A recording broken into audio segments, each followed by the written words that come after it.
Hi, this is David, the Timeless Runner, coming to you with another session of yoga for seniors, yoga for runners, yoga for beginners. Hey, yoga for you. It's yoga that can be done anywhere, anytime by anybody, and in particular, focus on the yoga poses that can be done without any special equipment. I do have, as you can see, some yoga blocks, and I have a yoga big ball that I use for some of the exercises, but you don't need them.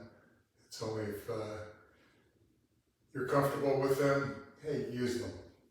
Today I'm going to be focusing on things that you can do for your lower back to keep that limber. I know a lot of us as we age have issues with posture, with back, with scoliosis, with sciatica, with all those things that come up.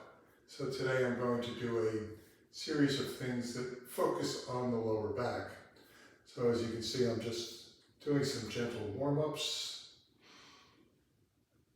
just to loosen up the body so it can bend and twist and do a lot of the other things that those yogi teach us to do.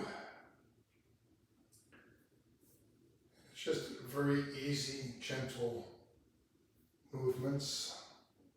Again, just trying to loosen everything up here and loosen up the shoulders, putting the hands on top of the shoulder joints and just rotating the arms in one direction and moving them around in the other direction. Loosen up the neck by doing some really easy neck rotations.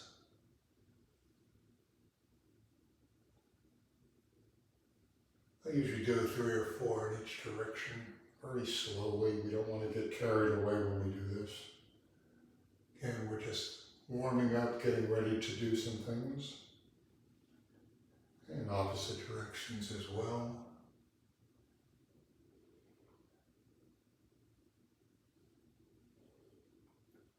Hearing all kinds of cracks and crinkles in my neck today.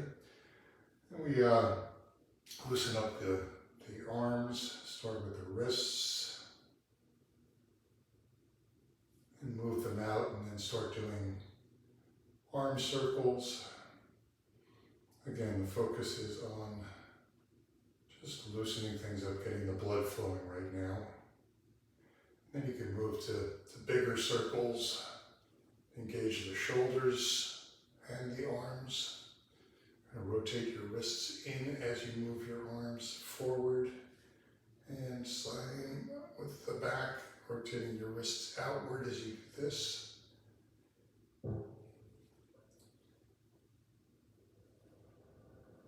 And lastly, I'm going to just do some hip circles just to loosen up the hips as well.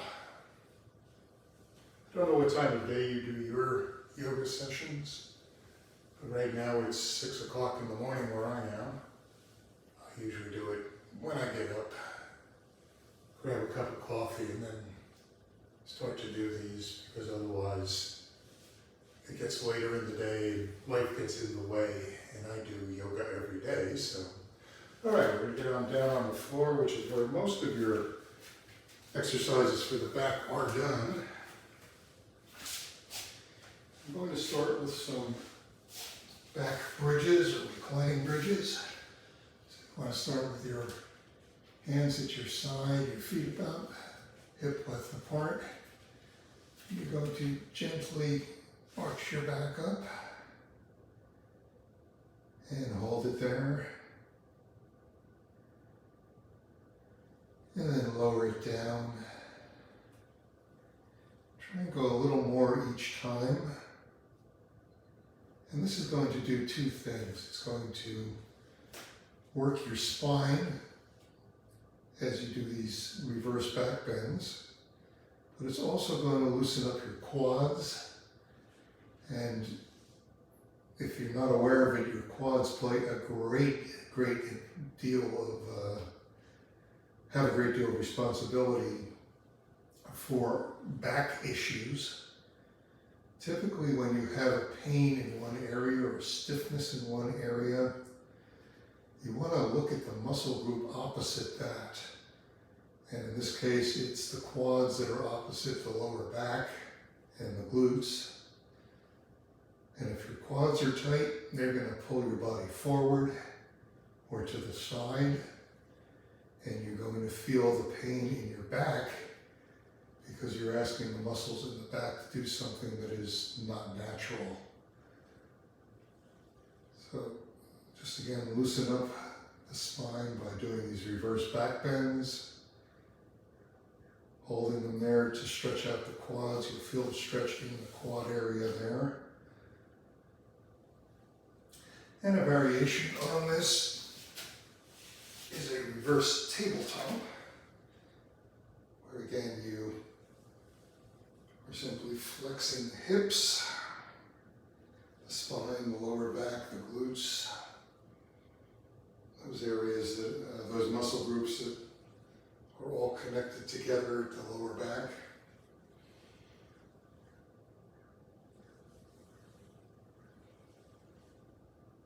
Again, this is a great way to loosen up your lower back.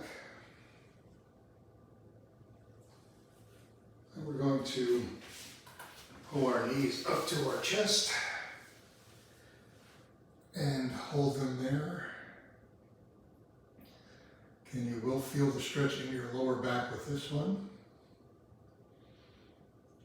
as you pull them towards your chest. Hold them there. You want to hold each of the poses for 15 to 20 seconds. That's about normal. Then you can start to rotate your hips. Rotate the lower back. My grandkids call this stirring the witch's pot, because it's like a witch stirring a big cauldron. You can extend the legs out for more of a stretch. And what you do in one direction, you always do in the other direction.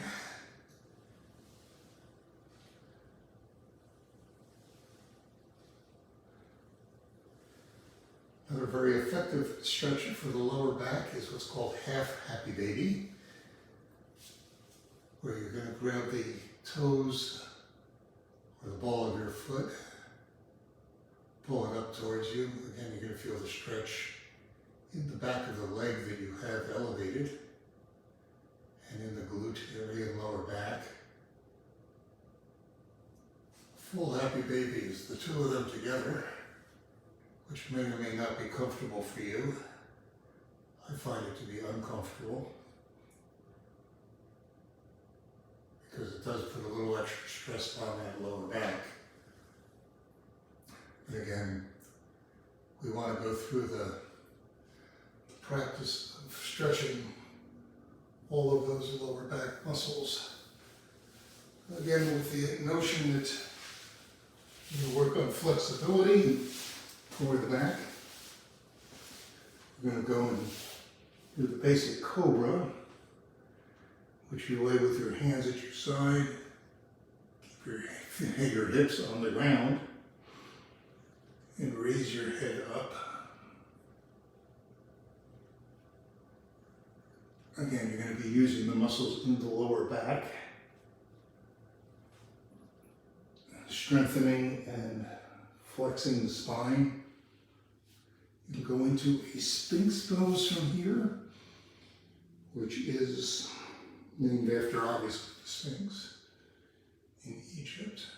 You want to focus on keeping the hips on the ground as you do this and stretching out the lower back through what's called a reverse C. And then you can go fully stretched up by doing a push-up with your arms. Again, trying to keep the hips on the mat to maximize the stretch. If it hurts at any point in time, hey, stop.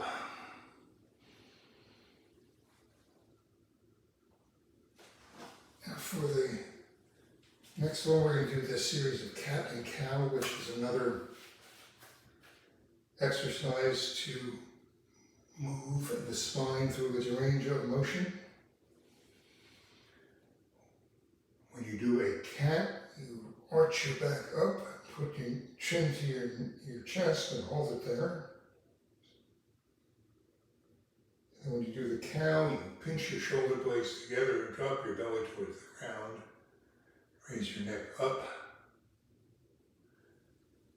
And most people will do 7 to 10 of these as part of that stretching routine.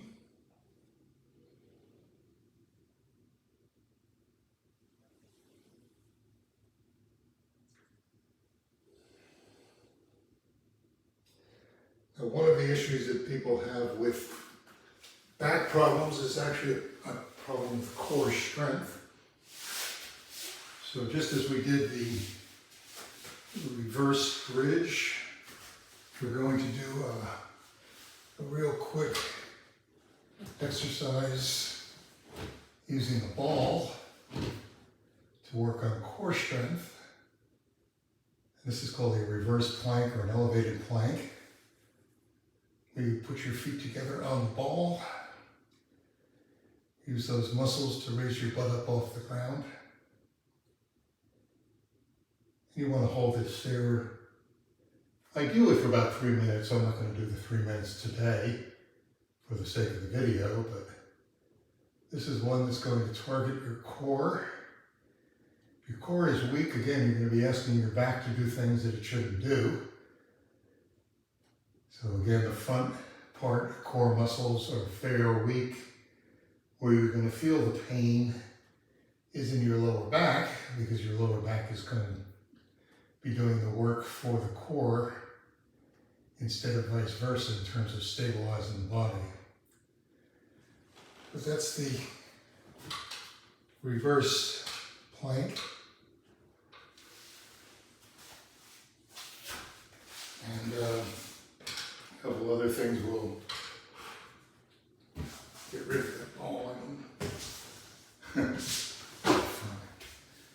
All right, so let's again look at the muscles in the legs that are impacting that lower back. So we'll stretch out the hips, do a figure 4 stretch for the glute and the hamstring.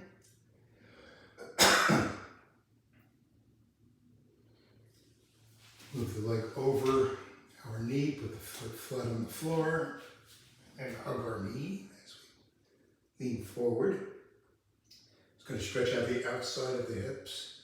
All of these are critical in stabilizing your hips. And again, if the hips are unstable, you're going to have the same problem as you do with weak muscles anywhere, in that you're going to be asking the muscles to do something to compensate for the weakness or the tightness, and that's going to show up as lower back pain. So again, figure 4, I just put my foot against my inner thigh, and then lean forward, stretching out the hamstring into the glute. The leg up over the knee, hug it with the opposite arm, twist around to the side and lean forward to stretch the outside of the hip, the IT band, among others. And then some more hip movements. And, put my feet pointed, toes pointed outwards. And then I'm going to rotate the hips side to side.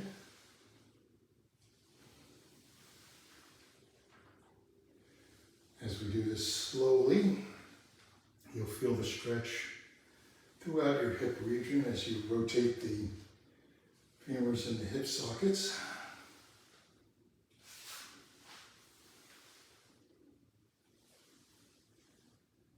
From here, I will typically do a reclining pigeon, where I put my foot up on the opposite knee. I will push away from it first, the knee, gentle pressure pushing the knee away.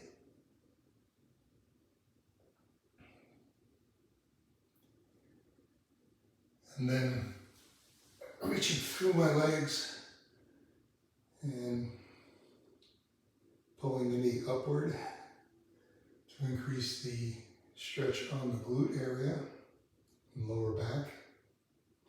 You can also rock side to side to again use different muscles as you're doing this. And what you do on one side, you're going to do on the other. You will notice probably a difference in flexibility side to side. For me, my right leg will not go as far as my left when I do this. Again, you want to hold it for 10 to 15 seconds. Reach through your knee, or to grab your knee and lift your hip up. If you push your shoulders back, that'll increase the stretch as well.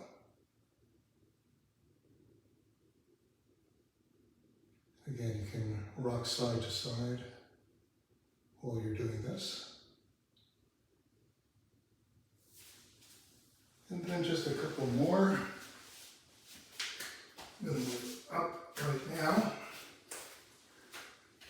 I'm going to do a back bend, which you would think would be a good thing for back. And as they do this, then reach behind you, interlock your fingers, bend forward. Push your arms up towards the ceiling or up towards your shoulders.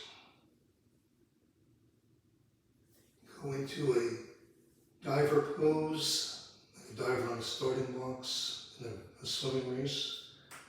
Rock side to side. And this is one of the most effective ones that you can do for the lower back. You're going to feel the stretch in the quads as well as the lower back as you do these. If you have a problem touching your toes, as I've had all my life, this is one of the better ones to do because it will loosen up your shoulders and extend your arms out. So it makes it a lot easier to touch the toes when the shoulders and the upper back are loose. So again, those are some of the basic beginner poses that you can do for issues with lower back, particularly if it's tight or if it's painful. Again, remember, what you feel in one place is typically caused by something on the opposite side.